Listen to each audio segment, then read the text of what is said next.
در روزگاران قدیم پادشاهی بود که همیشه به دنبال بهترین هنرمندان و صنعتگران بود. هر کس ادعای مهارتی خاص داشت می توانست دربار شاه را محل زندگی خود کند و از ثروت و نعمت فراوان برخوردار شود.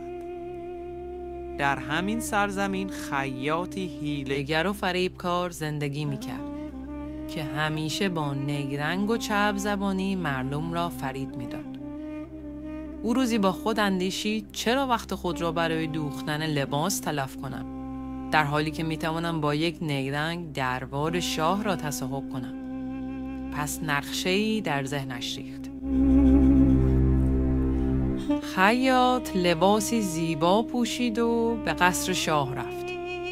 وقتی به حضور پادشاه رسید با زبانی چرب و لحنی فریبنده گفت: ای پادشاه بزرگ و دانا، من خیاطی هستم که در تمام سرزمین ها نظیر ندارم.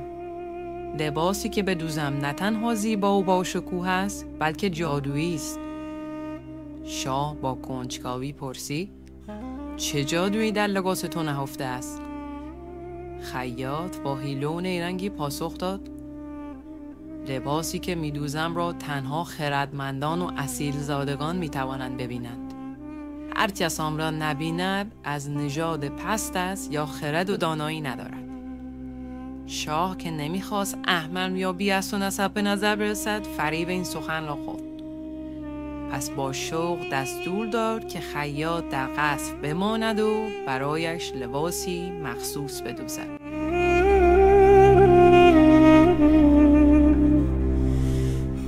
خیاط در اتاقی مجلل مستقر شد. او هر روز بدون اینکه پارچه‌ای در دست داشته باشد وانمود میکرد که مشغول دوختن است. وقتی یکی از وزیران به سراغش آمد و پرسید لباس شاه به کجا رسید، او دستایش را تکان داد انگار که پارچه‌ای را بالا میگیرد و گفت: ای وزیر خردمند، نگاه کن، چه پارچه‌ای از این لطیفتر، چه رنگی از این زیباتر. وزیر که چیزی نمیدید ترسید که مبادا احمق شمرده شود. پس با تعجب و تحسین ساختگی گفت: بله، واقعاً پارچه بی‌نظیر است. دیگر درباریان نیز به تقلید از او چنین کردند. پس از چند روز خیاط نزد شاه رفت و گفت: ای پادشاه، لباس آماده است. اجازه دهید آن را بر تن شما کنم. شاه با اشتیاق برخاست. خیاط وانمود کرد که لباسی خیالی را در دست دارد و آن را بر تن شاه می پوشاند.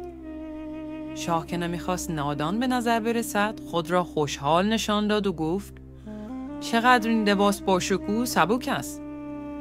وزیران و درباریان که میترسیدند حقیقت را بگویند همگی تایید کردند. بلی، واقعا شگفت‌انگیز است.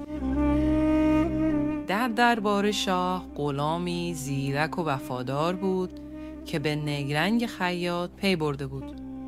او فهمید که همه از ترس دروغ خیاط را باور کردند. پس نزد شاه رفت و گفت: ای پادشاه، اکنون که این خیاط چنین هنرمند و ماهر است، آیا میتواند بر گاو مخصوص دربار نیز سوار شود؟ شاه که تصور کرد این بخشی از آزمون مهارت‌های خیاط است، دستور داد گاو را بیاورند. خیاط رنگش پرید و گفت: اما من خیاطم، نه سوارکار. غلام با لبخندی هوشمندانه پاسخ داد: همانطور که تو لباسی جادویی دوختی، پس حتما میتوانی بعد چیزی جادویی هم سوار شوی. شاه که این را شنید به فکر فرو رفت. گاو بزرگی که قدرتمند و وحشی بود، به محض آن که خیاط را بر پشت خود حس کرد وحشیانه جست و خیز کرد. خیاط که توانایی سوارکاری نداشت روی گاو محکم چنگ زد و فریاد میزد. در همین حال درباریان که تا آن لحظه بازی خورده بودند شروع به خندیدن کردند. شاه که تا آن لحظه در فریب گرفتار شده بود ناگهان از خواب غفلت بیدار شد. او متوجه شد که این همه مدت لباسی جادویی در کار نبوده و او را فریب دادند. پس از شدت خشم فریاد زد: این فریبکار را از قصر بیرون کنید. ای بسا ابلیس آدم روی هست، پس به هر دستی نباید داد دست. بسیاری از افراد که در ظاهر خوش زبان و موجه به نظر می رسند، در باطن فریبکار و حیله‌گرند. همانطور که خیاط با چرب زبانی شاه را فریب داد، اما در نهایت نیرنگش آشکار شد. فریب و دروغ هرگز پایدار نیستند. کسی که با حیله‌گری به جایی برسد، سرانجام در همان دام گرفتار خواهد شد.